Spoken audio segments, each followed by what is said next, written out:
અરવલ્લી જિલ્લાના માલપુર તાલુકાના નાનકડા ગામ પરપોટિયાથી એક પ્રેરણાદાયી કહાની સામે આવી રહી છે। પ્રાકૃતિક ખેતી અપનાવી એક સામાન્ય મહિલા આજે આત્મનિર્ભર બની રહી છે અને અનેક બહેનોને માર્ગદર્શક પણ બની રહી છે। જાણીએ। નમસ્તે, મારું નામ કોટવાલ રેવાબેન સુખાજી, ગામ પરપોટિયા, તાલુકો માલપુર, જિલ્લો અરવલ્લી।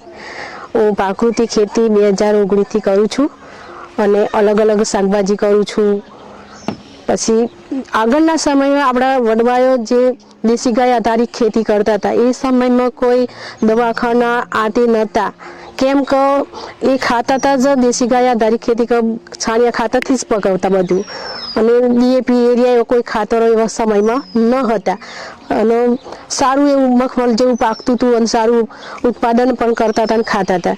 અને અત્યારે શું છે કે આપણે વૈજ્ઞાનિકોએ ખાતરો કાઢ્યો, ડીએપી એમપીકે ખાતરો બધો કાઢે, એટલે ખાતરો ખાવાથી ખાતરોથી પકવેલું ખાવાથી અત્યારે ભાતના રોગો પણ પેદા થઈ ગયા છે, કેમ કે કેન્સર જેવા રોગો વધારે વધી રહ્યા છે, ડાયાબિટીસ આ તે બધું ઘણું બધું રોગો પેદા થઈ ગયા છે। એટલે જો કે અત્યારે અમે પ્રાકૃતિક ખેતી આ જે માહિતી આત્માધારા મળવામાં આવી ત્યારથી અમે પ્રાકૃતિક પણ ખેતી કરીએ છીએ। એમાં અમે દેશી ગાય આધારિત જ ખેતી કરીએ છીએ, જીરો બજેટ ખેતી કરીએ છીએ, કેમ કે મેં ઘઉં 2019થી વાવું છું, તો મારા ઘઉં 1000 મણે હું વેચું છું ઘેર બેઠ જ, કેમ કે લોકો લઈ જાય છે સારું ખાવા માટે, ડૉક્ટરો જેવા લઈ જાય છે, બાજુના ગામોના બધા લોકો, આજુબાજુના બધા। હું બજારમાં વેચવા જતી નથી, કેમ કે ઘેર બેઠા જ મારી ખરીદી થઈ જાય છે।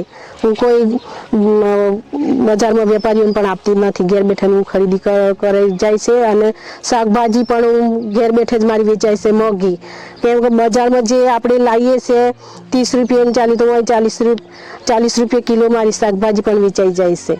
એ રીતે હું અલગ અલગ શાકભાજી પણ વેચું છું ઘેર બેઠા, અને જીવામૃતને એવું બધું અમે બનાવીએ છીએ, બરાબર।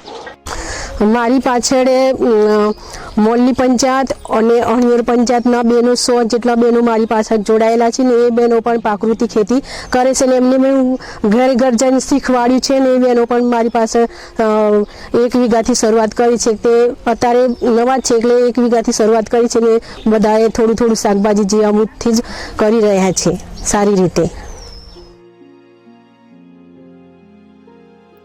રેવાબેન કોટવાલ જેવી મહિલાઓ આજે રાસાયણિક ખેતીથી દૂર રહીને જમીન બચાવી રહી છે અને સ્વસ્થ અન્ન ઉત્પન્ન કરી રહી છે અને તેના વેચાણથી સારી આવક પણ કમાઈ રહી છે।